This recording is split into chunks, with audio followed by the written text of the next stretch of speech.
ये Kim Jong करता। अब अगर किम जोंग के कान में किसी ने बोल दिया कि सर आपने वहां पे जाके पंगा लिया था यूक्रेन में, जेलेंस्की पूछ रहा था, आपका मोबाइल नंबर मांग रहा था, सर वो पूछ रहा था कि भाषा कहां है आजकल बताइए, अब उसको धक हो रही है। अब वो कह रहा है भाई ये तो मार डालेगा। अगर ये 4000 किलोमीटर, देखिए लॉजिक क्या है, अगर ये 4000 किलोमीटर जा सकता है तो 7000 क्यों नहीं जा सकता? हाँ सही बात, उसने यही सोचा होगा, इसलिए ये खबरें चल रही हैं। ये चूकी जेलेंस्की कितना खुश हुआ होगा अगर मैथ्स वाला चूकी, और इसलिए आपने पढ़ा है चूकी हो जा सकता है 4000 किलोमीटर, इसलिए वो जा सकता है किम जोंग के देश तक, ये किसी ने समझा दिया होगा। इस्लामिक देशों के संगठन OIC की काम करो, भारत का डेलीगेशन आएगा, मना कर देना।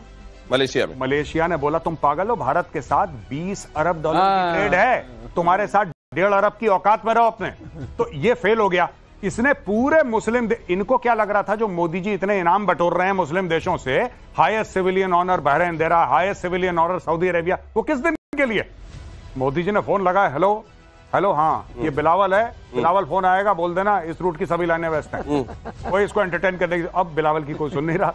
वो बिलावल के पास सिर्फ एक ही चूरन बच गया है कि पाकिस्तान मुस्लिम कंट्री है और वो कोई मुस्लिम देश खरीद नहीं रहा। लेकिन वो जो कह रहा था कि तुम पानी रोकोगे तो हम खून बहा देंगे, वो अचानक बातचीत का तमन्ना ही हो गया। देखिए दिनेश, ये बात सही कही कि कितना जबरदस्त मसूद अजहर का हो ना हो, बिलावल का हृदय परिवर्तन हो रहा है। इस बात को मानते हैं कि नहीं? अब सिंदूर का इतना बड़ा इम्पैक्ट पड़ा कि जो आदमी खून की बातें कर रहा था वो ख्वाहिश ये कर रहा है कि मिल लो, खून से ख्वाहिश तक, मिल तो खून से ख्वाहिश तक। और अगली खबर देखिए कि दुनिया के सबसे अमीर कारोबारियों में से एक एलॉन मस्क के पिता एरॉल मस्क अयोध्या पहुंचे। देखिए, कुर्ता पैजामा पहने एरॉल मस्क एयरपोर्ट से सीधे राम मंदिर पहुंचे और वहां दर्शन पूजन किया। करीब 40 मिनट तक राम मंदिर में रुके। इस दौरान राम मंदिर के बारे में जानकारी ली। ट्रस्ट के लोगों ने एरॉल को रामलला का प्रसाद भेंट किया और इसके बाद उन्होंने हनुमानगढ़ी पहुंचकर भी दर्शन पूजन किया। ये खबर इसमें क्या है? खबर यह है कि सनातन में ही शरण दिखाई दे रही है दुनिया के बड़े बड़े ऐसे लोगों को जो कुछ कंस्ट्रक्टिव करना चाहते हैं, कुछ कंट्रीब्यूट करना चाहते हैं दुनिया के लिए। ये इसके लिए सनातन है। और भी बंदा है जिसकी छाती पे 2 गोलियां मारी थी पाकिस्तानी फौज ने, क्योंकि ये बहुत उछल रहा था साहब। यही था जो अजमल कसाब के घर में कैमरा लेकर गया था। ये गया था अजमल कसाब के घर में कैमरा लेने, दुनिया को ब्रेकिंग न्यूज देने के लिए। नहीं, अजमल कसाब जो है वो पाकिस्तानी है, ये देखो। उसके बाद इसको करा टाइट, इसकी कसी चूड़ियां। और आज ये तारीख है कि हामिद मीर के सामने वो कह रहा है कि हम 10 जहाज गिरा सकते थे। अच्छा 10 गिरा सकते थे? हाँ 10 नहीं, मैं कह रहा हूं तुम 100 गिरा सकते थे, खुश हो जाओ बस। गौरव, ये सोशल मीडिया से पिकअप किया है ना यहाँ। पिछली बार तो कहा था इसने ना, सोशल मीडिया में आया है, वहीं से पिकअप किया बेचारे ने। मैं तो कह रहा हूं सर, ये पता नहीं, ये अजीबोगरीब है पाकिस्तानी। पर लेकिन देखिए, एक बहुत बड़ी कहावत है कि जो कौम के रहनुमा होते हैं ना, तो वही मिलते हैं जो कौम डिजर्व करती है।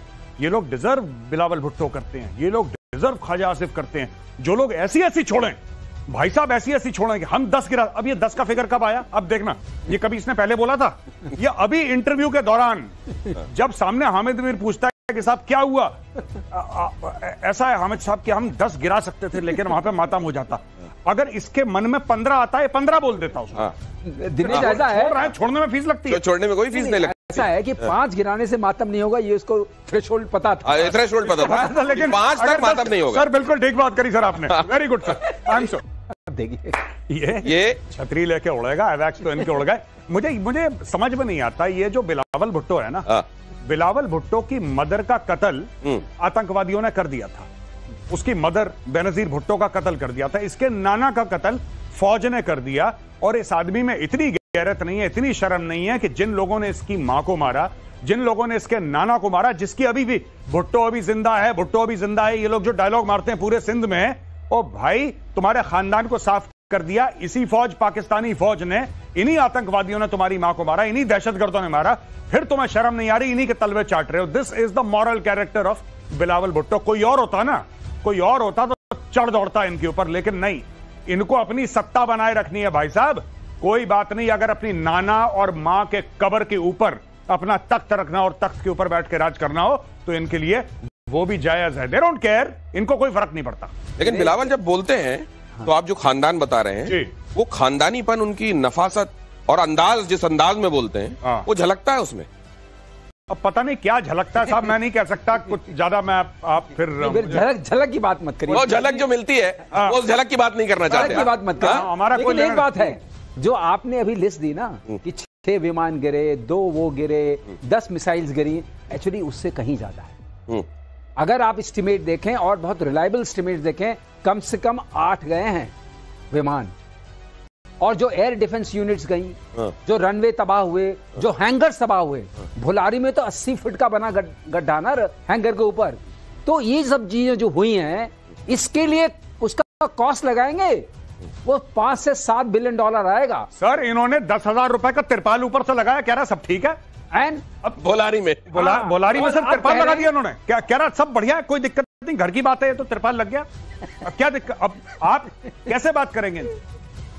आप पाकिस्तान को आपने बोला हमने ब्रह्मोस मार दिया, वो कह रहा हमने तिरपाल लगा दिया। उनकी तरफ से सब चैप्टर 0 + 0 = 0, कहानी खत्म हो गई, वो कह रहा हमने तिरपाल लगा दिया। यहाँ ये ऐसे रो रहे हैं दिनेश, ये मार ऐसी पड़ी है, कहते हैं ना मारूंगा 10 गिनूंगा 2, ये उस टाइप वाली मार पड़ गई है इस बार। ये मार इतनी, और मारने वाला देखिए, खूबी देखिए इसकी, कि मारने वाला कई जगहों पर ये नहीं बता रहा है कि मैंने कितना मारा, लेकिन जो पिटने वाला है वो पहले तो इनकार करता है, फिर कहता है मेरे को बहुत मार पड़ी है, और उससे पूछा अच्छा सही में मार पड़ी है? नहीं मार नहीं पड़ी, एक्चुअली मैं पिटा बहुत हूं। ऑपरेशन सिंदूर को लेकर सीडीएस का बड़ा खुलासा। 10 मई की रात पाकिस्तान ने 48 घंटे युद्ध की प्लानिंग की थी, 48 घंटे लड़ाई करना चाह रहा था। सीडीएस ने कहा पाकिस्तान ने कई जगहों पर एक साथ हमले किए थे। सीडीएस ने कहा भारत के पलटवार से सिर्फ 8 घंटे में हैसियत पता चल गई। घंटे लड़ना चाह रहे थे भाई लोग, और 8 घंटे में घुटने टेक दिए। यही होता है जज्बा, जज्बा तो है ना सर, जज्बे वाली कौम है। पहले आप सर प्लीज। दिनेश मैं ये कहना चाहता था, 48 घंटे लड़ना चाहते थे, लेकिन जब सामान ही खत्म हो गया, आपने सारा तो मार दिया। तो सामान क्या होता है? तिरपाल है ना, जज्बा तो है। जज्बा बच गया, सामान खत्म लड़ने वाला, तो उसने कहा भाई साहब नमस्कार, आप बताइए बंद करिए इसको। अरे वो पंखों से कहा, हौसलों से उड़ान होती है, जज्बे वाली कौम है। फिर ये 8 घंटे में क्या हो गया? देखिए साहब, 8 घंटे इनका कुछ नहीं है। ये कह रहे थे कि ये 48 घंटे लड़ना चाहते थे। मैं भी चाहता हूं कि मेरे बैंक में अरबों डॉलर हो। मैं चाहता हूं। कहीं ये तो नहीं कहेंगे कल ये कि 8 घंटे बाद मुझे लगा मातम हो जाएगा, इसलिए मातम, क्योंकि देखिए साहब, उन्होंने बोला कि 10 घंटे अगर हम लड़ते तो मातम हो जाता, इसलिए हमने 8 घंटे में बंद कर दिया। देखिए ये बात क्लियर है, सही है, ये बात सही है। 10 घंटे में मातम हो जाता भारत में। जो भारत वाले हैं वो 10 घंटे में काम जाते हैं। हमने 8 घंटे घड़ी देखी, हमने बहुत हो गया, चलो घर चलते हैं, इट्स ओवर। लेकिन पाकिस्तान ये भी बता रहा है कि उसको भारत के पीड़ा से बड़ी तकलीफ होने लगी। बिल्कुल, भारत की जब कभी भारत में पीड़ा होती है तो अब उसे तकलीफ हो जाती है, क्योंकि उसको मालूम है कि अगर वहां पीड़ा हुई तो तकलीफ हमको हो जाएगी। करेक्ट, सही पकड़े दिनेश, आप बिल्कुल सही पकड़े हैं, सही पकड़े हैं। सही ये लेकिन इस बार जैसा इनको हमने पकड़ा है, मुझे नहीं लगता इससे पहले ये पकड़े गए हैं। लेकिन उसके बावजूद मुझे सर इस बात की हैरानी होती है कि यूनाइटेड नेशन सिक्योरिटी काउंसिल, वहां जिस तरह की जिम्मेदारी दी जाती है, सर मालूम है इसको किस बात की जिम्मेदारी है? इसको जिम्मेदारी की गई है कि तुम आतंक के खिलाफ निगाह रखोगे। ये आपने देखा, अगर आप चोर को इस बात की जिम्मेदारी की दी गई, दिनेश पुराना है, नहीं, सही बंदे को, सही बंदे को दिया, सही बंदे को जिम्मेदारी दी है United nation security council. Pakistan को बोला है कि तुम आतंक के ऊपर नजर रखना। सारे तो उनके घर में बैठे हैं, नजर रखना बहुत आसान है। सारे सांप तो इनकी आस्तीन में, उनको पता है अगल बगल देखना उनको। अच्छा ये मौलाना मसूद अजहर इधर है, ये अलकायदा इधर है, इस्लामिक स्टेट इधर है, लश्कर तैयबा इधर बैठा है, हिजबुल मुजाहिदीन सब। हाँ सर, सब ठीक ठाक है सर, मैंने चेक कर लिया, सब ठीक है सर, हम नजर रखे हुए हैं, सब तो उनके अंदर सब ठीक है, सब ठीक है। ठीक है। ये खबर देखिए जरा, पाकिस्तान जेल में बंद इमरान खान का आसिम मुनीर पर गंभीर आरोप। कौन सा आरोप है?